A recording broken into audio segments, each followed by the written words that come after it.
Isaiah on right now. Isaiah Stewart launching a learning academy for students along with Bishop Green. Isaiah, welcome on air. How are you, sir? Oh, I'm great. I appreciate you guys for having me this morning. So, Isaiah, I don't know you as Beef Stew, but that's kind of a cool name. What prompted you to want to bring this back, and why is it so important for young boys to have this opportunity, especially black boys?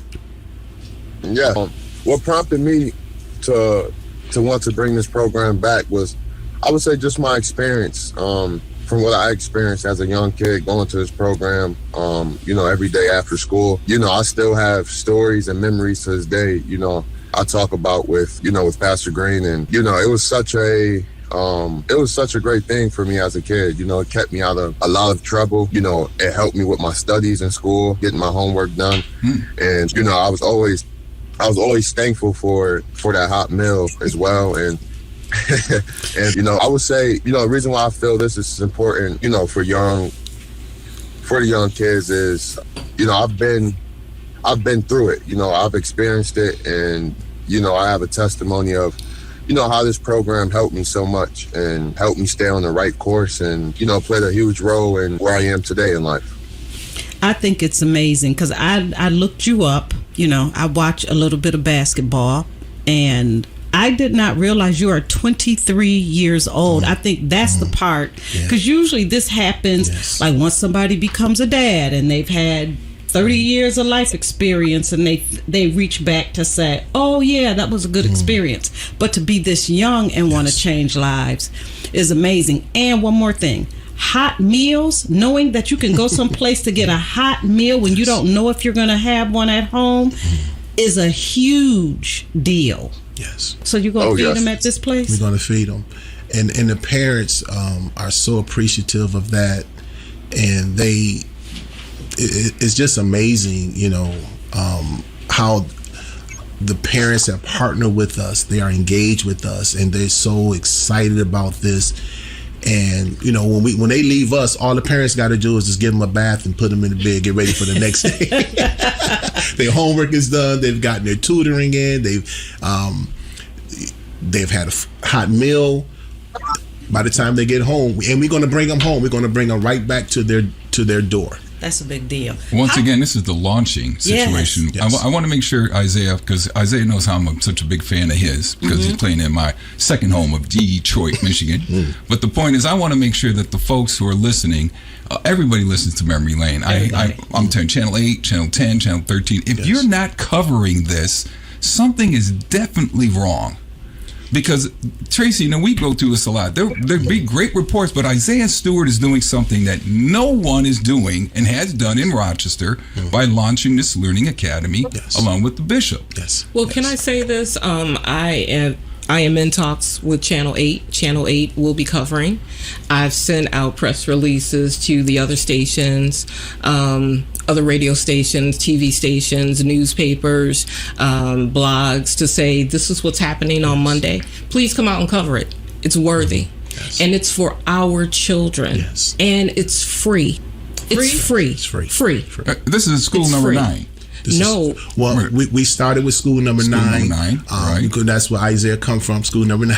Okay. But we also invited, it's open to students throughout the Rochester City School District.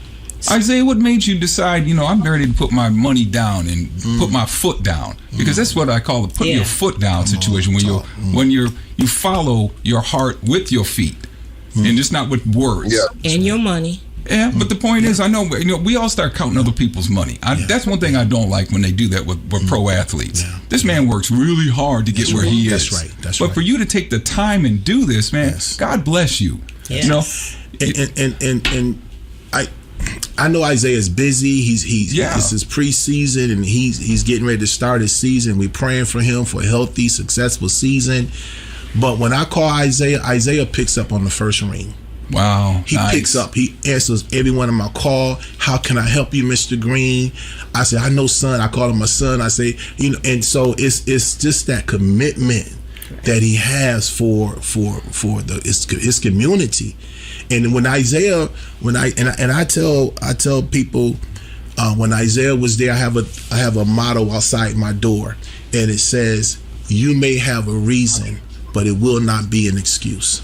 And what I say that is that, like, people like young men like Isaiah and other young men, they all have reasons. They come in with this reason. They have trauma. They come in with single homes. They have dealing with drugs and all kind of things. They have a lot of reasons. They bring a lot of reasons to school. But what I tell them is, you may have a reason, but when you get here, you're not going to use that reason as an excuse where you can't listen to your teacher, where you can't get your work done. And Isaiah embraced that. He embraced that, yes. But you know what, though? I don't want this to be taken lightly that had you not decided that you wanted to do this, Isaiah may not be where he is. He may or may not have been in those other original 15. So you're the foundation of all of this, and and I love the fact that your wife and your family supported you, because you can't do this if your household is in turmoil, because you're dealing with people's children. So you are the foundation of this, and you ought to be applauded. Awesome. Bishop Green. For that. Now I'll keep saying your name. Bishop Green. Congratulations. Thank you all so much. But I also got to ask a quick question since I got Isaiah on the line. Yo, man, I know you're a ground and pound guy in the NBA. Well, listen, can you hit that three? I'm going to ask him. He's live on the air. You heard me. Can you hit that three? Oh, yeah. That's my boy. That's all they need you here to say. Because I'm tired of people telling me Isaiah's not real. I'm like, you don't know this man. He practices his craft. Yes. You know, I saw you at the Y practicing that three, and I'm like, when you hit 10 in a row. 10 in a row? Oh, see? Oh, yeah. Oh, man.